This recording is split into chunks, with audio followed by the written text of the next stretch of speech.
Bon, il fait pas super chaud aujourd'hui, mais on va parler d'un sujet qu'on n'a pas encore évoqué, ce sont les foils pour faire du low kite. En low kite, deux familles.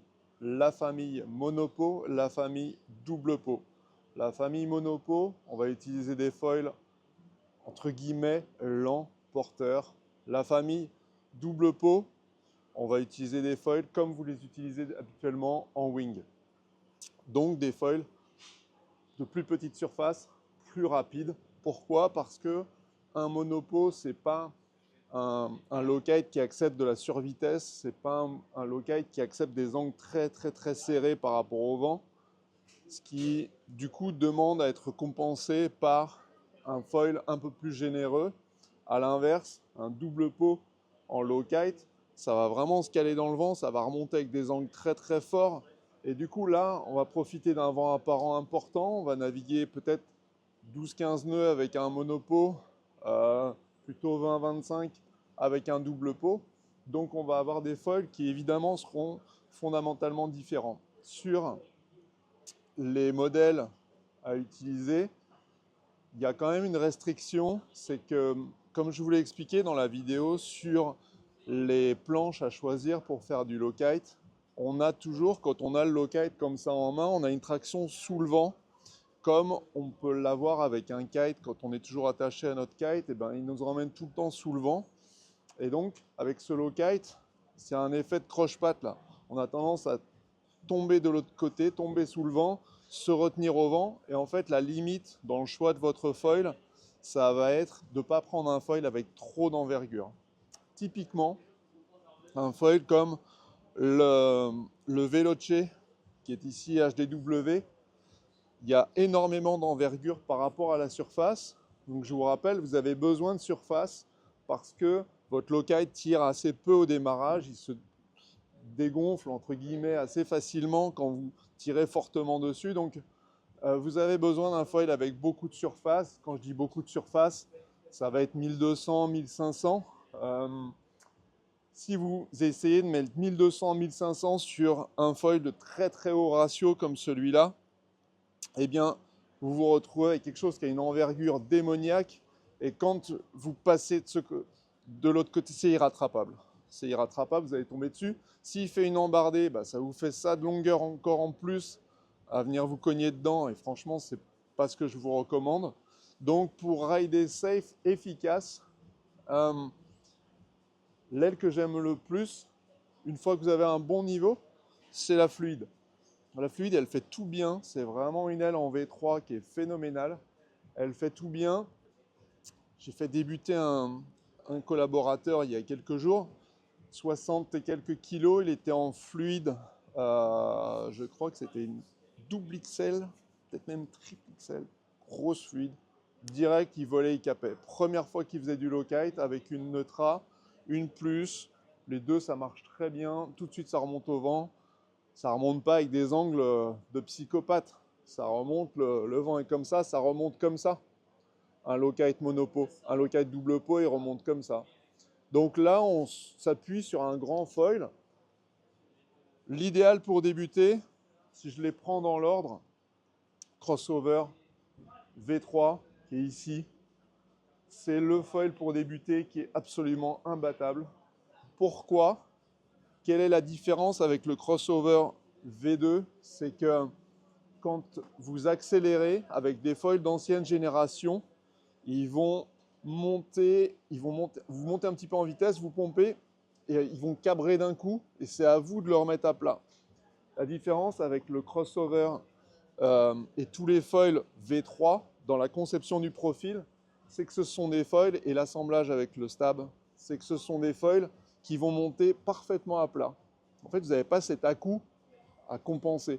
Et ça, quand vous avez un low kite dans les mains, qui est déjà un truc qui n'est pas super méga stable par rapport à une wing ou par rapport à un kite qui a une traction constante, eh bien, c'est hyper appréciable d'avoir ce type de foil.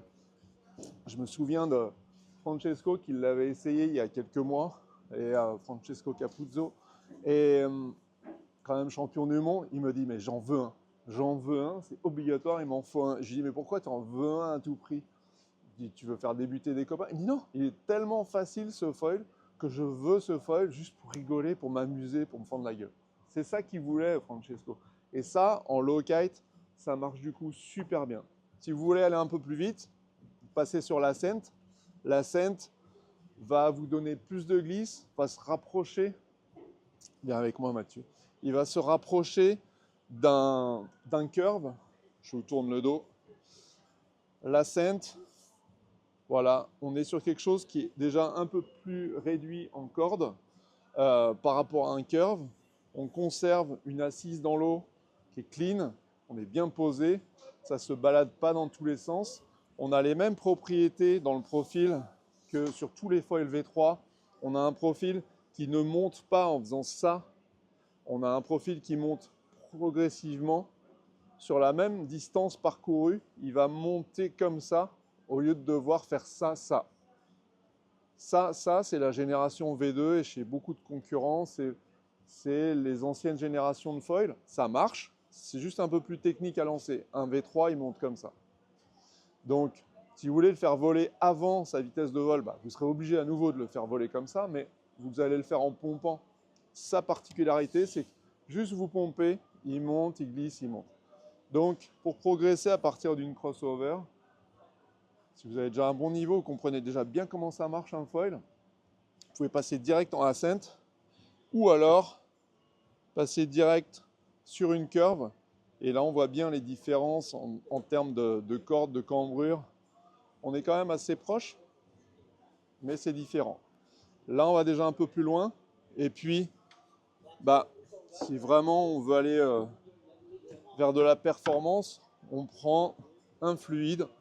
En grande taille, je vais prendre celui que j'aime bien, moi, le XL, Fluid XL. C'est pour moi la référence en low kite. Fluid XL. Si on parle des stabs qui vont avec, je suis un peu taquin, j'ai tendance à ne pas mettre le stab qui va avec la front wing, désolé.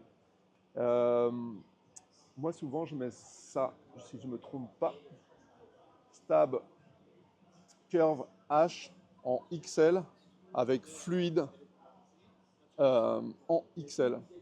Et en fait, pourquoi? Ce stab est un tout petit peu moins rapide qu'un stab fluide. Et du coup, il va vraiment se mettre dans le tempo du low kite. On va avoir une front wing qui va glisser très facilement. Ça va vraiment glisser, ça va me permettre d'accélérer. Et je vais avoir mon stab qui va être bien assis dans l'eau, bien porteur, avec beaucoup de sensations. Je sais pas, un truc fuyant qui se dérobe. Et du coup, marié avec la fluide, ça me fait un ensemble où je suis vachement serein en fait. Mes appuis sont hyper posés, je fais un peu des bêtises, ça passe crème. Donc, on peut évidemment mettre un stab fluide si on veut vraiment glisser, aller vite, mais le marier avec un stab curve ou avec un stab ascent ou un stab crossover, ça marche super bien aussi. On peut comme ça décaler d'un cran si on le souhaite, avoir une front wing un peu plus rapide et un stab qui est plus rassurant. Globalement, si ensuite on parle des foils qui vont avec les low kite double pot, c'est tous les foils haute performance que vous voyez ici, c'est-à-dire une petite fluide, une petite veloce et les surf freestyle, les Ypra surf freestyle, les Ypra surf. Là, on est sur des niveaux de performance qui sont absolument bluffants. On se met au harnais, on trace. C'est les mêmes appuis que ceux qu'on aurait quasiment en kite foil. C'est les mêmes appuis que ceux qu'on aurait en wing, vraiment taquet. Et là, ça supporte parfaitement un foil traditionnel de wing, on va dire. Voilà ce que je pouvais vous dire sur les foils. Est-ce que tu vois quelque chose, Mathieu, à rajouter? La conclusion, c'est qu'il vous faut vraiment quelque chose d'extrêmement rassurant, d'assez onctueux, pas quelque chose de traître, avec trop d'envergure par rapport à sa surface. Conserver quelque chose d'assez compact. C'est pas fait pour battre des records de vitesse. Débuter avec le bon foil, un crossover, c'est magique. Ça. Encore une fois, ça fait tout à votre place, ça corrige toutes les erreurs. pour autant, ça reste très agréable, très joueur, parce que comme ça ne fait pas d'erreur et que ça corrige les vôtres, vous pouvez vraiment pousser dedans, c'est très sympa. Augmenter un petit peu en ratio pour aller vers une ascent, pour aller vers une curve, pour aller vers une fluide. Ce que vous allez gagner, c'est du glide au pumping. Ça, c'est aussi quelque chose qui est très appréciable. Je vous rappelle que l'intérêt du low kite dans beaucoup de conditions un peu asthmatiques, c'est qu'à un moment, je range, je pompe. Et puis, quand je retrouve une risée, je redéploie mon low kite et je continue, je reprends ma traction et je continue à naviguer. Donc, dans ce cadre-là, avoir un foil extrêmement glider, c'est super intéressant. De là à passer au Veloce, qui est très glider, mais qui du coup, avec un ratio de 10 ou de 13 en HDW, eh bien, donne cette envergure importante qui, lors de ces phénomènes d'un peu de croche-patte, là, une embardée, je me retrouve à tomber à plat dessus parce qu'il était incontrôlable, parce qu'il était trop large. Je pense pas que ce soit le truc le plus cool.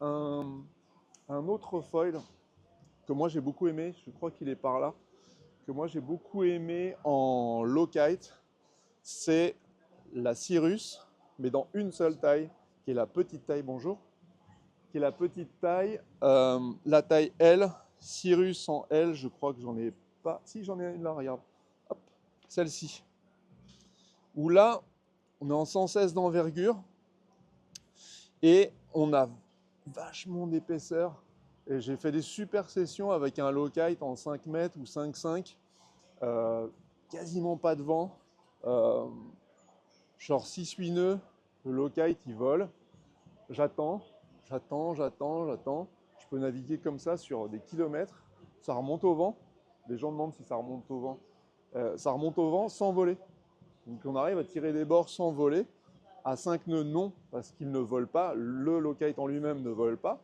à 8 nœuds oui, je suis à une main, et je remonte au vent tranquillement, et en fait, dès qu'il y a la moindre risée qui tire un peu dedans, donc on va dire 10 nœuds, 12 nœuds larges, 10 nœuds oui, eh bien, avec un foil comme le Cirrus, il est tellement épais, tellement onctueux, je vous parlais d'onctuosité tout à l'heure sur les autres foils, mais il a aussi cet allant que dès que ça tire un peu, je pompe et je trouve cette toute petite traction nécessaire pour me lancer. Et puis après, je suis parti. Hein.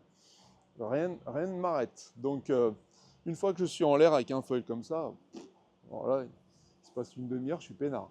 Tant que je ne fais pas de faute, que je ne tape pas une algue, c'est bon. Le foil, lui, il va passer toutes les molles, 6 nœuds, peu importe, 0 nœud, je range, je pompe, je vais chercher la rafale à gauche, à droite, je vois le plan d'eau, je peux remonter au vent s'il n'y a vraiment pas de... S'il n'y a plus d'air du tout, je peux remonter au vent en pompant et on peut faire des bornes hein, vite avec ça.